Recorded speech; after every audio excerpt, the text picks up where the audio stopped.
Hello everyone, Charles Watts here. Welcome to a Saturday edition of Inside Arsenal. I hope wherever you're watching or listening to this one around the world, you're having a very good start to the weekend. Got a little bit of time, of course, until Arsenal are back in action. Sunday is the game against Liverpool. Heading up to the Emirates for that one. Looking forward to it, although not looking forward to the journey back. If you go into the game, then do check out what's going on with the tubes, because it is going to be an absolute nightmare getting away from North London tomorrow night. But it's a big game for Arsenal, of course, on the back of the two successive Premier League defeats. Need to respond, need to send out a bit of a statement, really, about what they're all about. And I am expecting a response. I'm certainly hoping for a response. To be fair, though, I was hoping for a response against Fulham, and that didn't really come. They play as badly as they did against Fulham tomorrow, then they're going to be handed a pretty big defeat, I would say, from Liverpool. So they need to get back to their sort of form. And yeah, I'm feeling quite good about it, I have to say. I'm sure you'll all come back and remind me on that tomorrow night after Arsenal have lost. But fingers crossed I'm right, and Arsenal are going to respond, and they're going to book their spot through to round 4 of the FA Cup. Got a bit to speak about in today's show. We'll look at Kieran Tierney. He's been speaking about his future amid talk of a possible Arsenal return, although I did say yesterday that I'd heard that that was not going to be happening. There wasn't going to be a return, and he's kind of confirmed that with his comments about what he plans to do. We'll look at some more stuff that Mikel Arteta's had to say ahead of the game, again about Emile Smith Rowe. For a start, look at some interesting comments he's made about the loss of Timber and Thomas Partey and how that has impacted Arsenal's season and his plans to make Arsenal a much more unpredictable team. We'll look at what he's had to say and explore what he could mean about all that. Got a few questions and comments from you guys included as well. All right, so let's get started, shall we? And we'll start with Kieran Tierney, who, of course, is over in Real Sociedad at the moment, where he's spending the season on loan, just come back from an injury. He's been out for a while with a hamstring problem, has just come back. And there's been lots of talk about Tierney recently, with Arsenal's issues at fullback, with Tomiyasu now going away to the Asia Cup with Japan, with Zinchenko missing through injury at the moment, although we're not sure yet if he's going to be back for the Liverpool game tomorrow. Of course, with Urian Timber out for the, we don't even know yet, but still out for a very long time with that cruciate ligament injury suffered on the opening day of the season. So there's been lots of talk. Will Tierney come back? Will Arsenal look to recall Tierney? Because they are looking at potentially signing a left back this month if they can find one on loan, perhaps. And lots of people say, well, why are you doing that? Why don't you just go and bring Kieran Tierney back from Spain? You've got a top quality left back there, international left back, who has served Arsenal very well in the past. Why don't you just go and get him back? My understanding of it was that wasn't going to happen, that all parties wanted the position to stay the same with Tierney, and that was for him to stay in Real. With Real, and he has now confirmed that. Speaking yesterday, he says, several people have asked me if I was going to return to Arsenal, and the answer is no. I'm going to stay here for sure. As for staying here longer, the decision is not mine, but the only thing I can say is I love playing for Real and I'm enjoying it very much. Everything is fine with him, Mikel Arteta. Last year I didn't play and spent a lot of time on the bench, but this is football. I have no problem with it. I had almost no injuries. I played about 30 games, many coming off the bench. Everyone knows that the Premier League has much more money. All clubs competing in the league can buy footballers for 30 million euros. That's the big difference. But when it comes to quality, I don't agree about the difference between the leagues. I think La Liga has extraordinary footballers. So Kieran Tierney really enjoying his time out in Spain, and he does not want to come back to Arsenal. And as far as I was aware, Arsenal had no plans to bring him back anyway. And I think when you can look at that and think, well, what are they doing? Why is that the case? Surely if you want a left back, rather than going and just signing anyone on loan, just bring Kieran Tierney back. And I can understand that viewpoint, but I can also understand the viewpoint of Arsenal and Tierney, perhaps, we all feeling this relationship between club and player is coming to an end. And the best thing for him, the best thing for Arsenal, is him to stay in Real, play well, put himself in the shop window, and then potentially a deal can be done in the summer to sell him on a permanent basis. And if he came back to Arsenal, you might get the odd game at the moment as cover for injury and stuff like that, but he'll soon find himself on the bench. He'll soon not be playing. And then what's that going to do to any potential chances of selling him in the summer? There was no market to sell Kieran Tierney last summer. The idea of sending him out on loan was him to play well, put himself in the public eye, put himself on the market, and then there's going to be a much bigger market for him to leave at the end of the season. If they brought him back now and he ended up just sitting on the bench again for the remainder of the season, you're going to be in the exact same situation come the summer that you were 12 months earlier. So I think it makes sense for him to go out there, to stay out there, and that he's clearly enjoying his football. Yes, he did suffer another injury, which ruled him out for quite a long period of time, which is a shame because he started well with Sociedad, but he is back now. and hopefully he can have a good second half to the season. So that's what Kieran Tierney has had to say. Lots of you have been sort of getting in touch and asking about Tierney. There's Matt here. He says, a question, Charles. We all recognise the squad is looking thin at left back and in midfield because of injuries. We also recognise we don't have a huge amount of financial headroom to do radical things in January.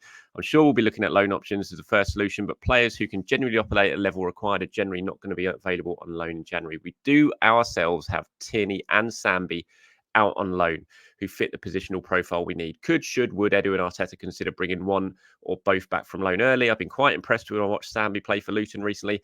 I think he can cover both 6 in a dual pivot and the 8 role. Tierney is obviously a player most of us rate and like. If we don't have money, FFP headroom, these options surely have to be looked at. Really good question there, Matt. Well put together. And yeah, I mean, I've given my reasoning for Tierney potentially staying at Real and why that makes sense, really. And I think the same can be said for Sambi. You know, Sambi's future at Arsenal it just doesn't look like there is one. And so they need to try and drive up a market for him. And that's not going to happen with him sitting on the bench. And the whole idea of going out to Luton again was him to play regularly, show what he can do, show that you can cut it in the Premier League. And then potentially you can make yourself a market for a player who just hasn't worked at Arsenal. Yes, he's still young. He's a talented player. He's a nice player. When you watch him, it's the sort of word I always put together when it comes to Sam. It's kind of like nice, but I think you need more than that, certainly to be an Arsenal player when you're competing for the top honours. And I'm not sure he really has that to be that player at Arsenal, certainly not yet anyway. I think he's doing perfectly well at Luton. Again, just like Tierney, he got himself a really nasty injury that he's just come back from. Now he's playing again. If you bring him back to Arsenal, he might fill a hole occasionally if you need him, but the majority of the time he's just going to be sitting on the bench, not playing. And I'm just not sure that's really worth it. So I think it's best for him, just as it is for Tierney, to stay at Luton, to continue playing regularly.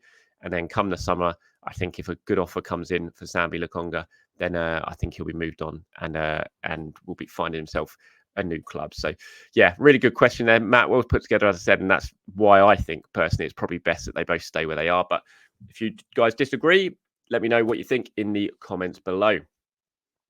Okay, looking at these two now, if you're watching us on YouTube, Thomas Partey and Urian Timber, some interesting comments from Mikel Arteta that went live at 10:30. They're in the embargo part of yesterday's press conference, where he was talking about what the sort of absence from Partey and Timber has meant. And this is what he had to say. On Timber, he said it was a huge blow. Everyone could see from day one what he was going to bring to the team, the versatility, the quality, the leadership, and an ability that we did not have in the back line. He was then asked, did the injury mean that we haven't really seen yet your proper tactical vision for this season on the pitch? And he said, we saw it a little part of it, but he was only available for pre-season and the first game. And then on Thomas Partey, he said, look, that was a huge blow as well, losing Thomas. We had other plans as well with him to become very versatile and unpredictable in our way of playing. We have not had them. And that is difficult. We have them in the building, which is a joy, but we have not had them on the field as much as we wanted. And I thought those were interesting, especially when he talked about Thomas Partey there, where he said we had other plans as well for him to become more versatile and unpredictable in our way of playing. Now, we know that Thomas Partey started the season playing at right back, much to the annoyance of a lot of people, myself included at times. And those sort of comments make me think that possibly wasn't going to be the end of the Thomas Partey right back experiment. I don't think he was going to play there all the time, but I think the fact he could play there, and Mikel feels like he could play there, I think we certainly would have seen it throughout the season had Thomas Partey played fit. And when he talks about being unpredictable, in the big away games or the big games against the big teams, such as this weekend, I think if Partey's fit, then you absolutely know what the midfield would have been. It would have been Thomas Partey, Declan Rice, and Martin Odegaard. And had that been the case, had he been fit, I think we probably would have seen Kai Havertz playing as a central 9 more often than we have. I think the fact that Partey's not been there, Havertz has always kind of played in the left 8 role, has very rarely played as a central 9, as we saw at the start of the season against Manchester City in the Charity Shield, when Thomas Partey was in the team in midfield. That allowed Kai Havertz to play as the 9. I think we would have seen that a lot more this season had Thomas Partey been fit. And obviously in some of the other games, I think we would have seen Thomas Partey playing at right back, and that would have allowed Ben White to have more of a rest. And that would have, Mikel Arteta's plan anyway, would have allowed Arsenal to have more control of the football in and around the pitch. I don't think it would have gone down that well. It certainly didn't at the start of the season, but I thought they were really interesting comments.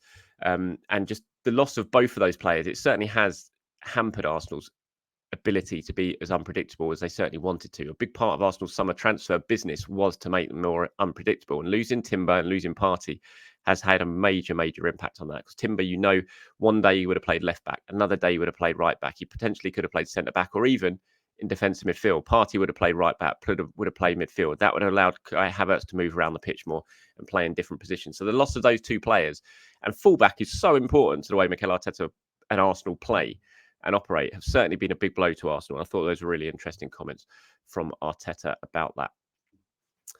On Emile Smith Rowe, quickly, Mikel was speaking about this yesterday. I didn't speak about it in yesterday's show, but I thought it was quite important. He was asked a bit, I think it was Kaya over at Football London was asking about Emile, and he was talking about how close he was to leaving in the summer. Mikel said it was never part of our plans. He then asked, look, if Emile came and asked you to leave, would you stand in his way? If he wanted to go and say, look, I'm just not playing enough football, would you stand in his way? And he said, this is a two-way conversation all the time with players. I love listening to them about how they're feeling, what is best for them, or what they want to do, because you really have to be aligned with them and how they are feeling and how they have to feel important. This is the biggest part of the season to play now, and we have to be patient. He will have his chances. And he was then asked about, if he'd ever stand in any players' way if they wanted to go. And, I've heard Guardiola talk about this before. He said, if a player comes and asks me to go, I'll never stand in his way. Mikel didn't really say that, but he talked about, and you can see if you're watching on YouTube there, you can see the response he gives. But he says, sometimes it's not always down to the player, what they want. Sometimes you can give them, and then their views change 6 months later, and that can happen with a manager as well. But I thought the first two comments were really interesting. I mean, as I reported at the time, Arsenal were adamant that Smith Rowe wasn't going to go in the summer. They made that pretty clear. They sat down with him and his agent at the end of last season and said, look, you're not going anywhere. You are part of the plans. I think the key thing now is when Mikel says, look, we're in the biggest part of the season and we have to be patient and he will have chances, is hopefully he gives him those chances. Not just him, other players as well. Give them those chances to try and impress. Because if you don't give them the chances, then they're never going to be able to do that. And then you've just got a player sitting around doing basically nothing, which doesn't make sense, especially when it's a player of the quality of Emile Smith Rowe, who can give you what Emile Smith Rowe can give you and has proven to give you in the past when he's fit. And right now he's fit. So worth using, in my opinion. Right, team news ahead of tomorrow. If you haven't caught up with it yet, obviously the big game at the Emirates in the FA Cup, biggest game of the round, you would have to say, Arsenal versus Liverpool. Looking at the latest team news for Arsenal, we'll wait and see on Alexander Zinchenko. Arsenal are going to assess him today after the final training session, if he's even manages to be a part of it. If he is, then I'm sure he'll be available tomorrow. If he's not, then, obviously I can't see there's any way he's going to play. But Mikel saying yesterday that they will make the decision on Zinchenko today after a late test. We know there's no Tomiyasu, of course, he's with Japan at the Asia Cup. We know there's no Mohamed Elneny. He's with Egypt at the Africa Cup of Nations. Obviously, no Urian Timber as well. No Thomas Partey. So those are the options Mikel is going to be without when it comes to tomorrow's game. With Liverpool, no Szoboszlai. Klopp has already ruled him out. No Endo. He's away at the Asia Cup. No Mo Salah. He's away at AFCON. Trying to think if there's anyone else for Liverpool who's potentially out. Looks like, no Joel Matip, no Andy Robertson, of course. Tsimikas, who got that injury against Arsenal in the league, he's out. No Thiago as well. Looks like Jota might well start the game. A player who loves scoring against Arsenal. Interesting to see how Jurgen Klopp lines his side up tomorrow in that without Mo Salah, who plays on the right. Will it be...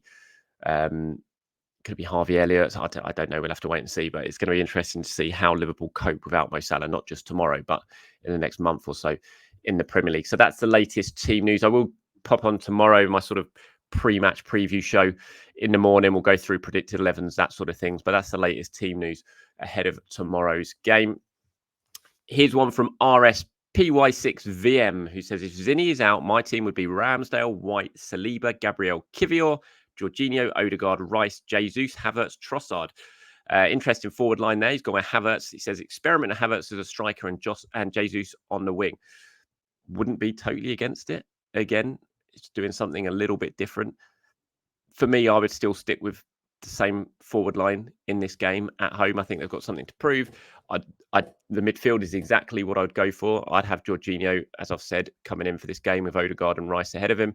But then I'd go Saka, Jesus and Martinelli for one more game. If it doesn't work in this one, then maybe some changes are needed. I like the idea of Havertz at 9. I think they should have done that against Fulham instead of taking him off. He should have moved Havertz to the central striker. It's something we need to see a little bit more, I think, especially in games if they're not panning out the way Arsenal are hoping. It is just another option. It gives them something slightly different to aim at in the centre. But other than that, yeah, Ramsdale-Raya is an interesting one. Lots of people believe Raya will start because it's such a big game for Arsenal and such a big game for Arteta after the 2 defeats. That he's going to go very, very strong. And of course, his number one choice goalkeeper we know is David Raya.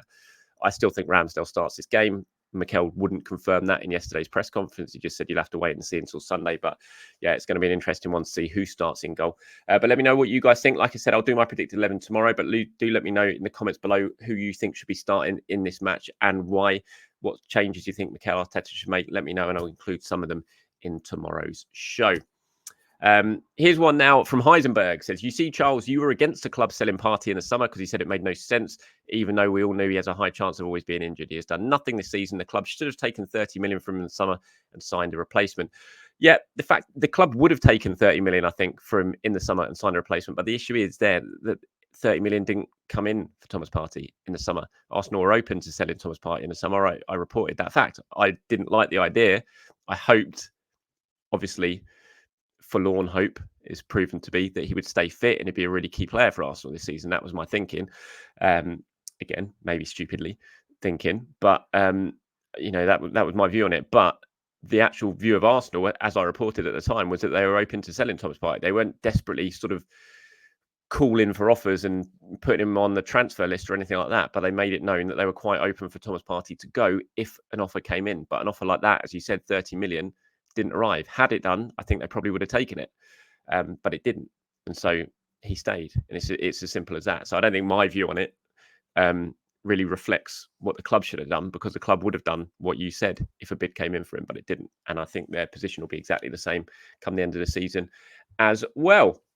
And that's it from today's show. Thank you very much for watching or listening, everyone. Do have a very good start to your weekend. Like I said, if you're heading up to the Emirates tomorrow, please do remember, as I said, check out those train strikes, because it is going to be very, very difficult to get back from the game. And if you can't make it because of that and you need to get rid of your tickets, make sure you put them on the ticket exchange, because we need a big, full, loud stadium tomorrow, hopefully cheering Arsenal on to a very exciting victory. Until then, tomorrow, everyone, have a great day. I'll speak to you soon.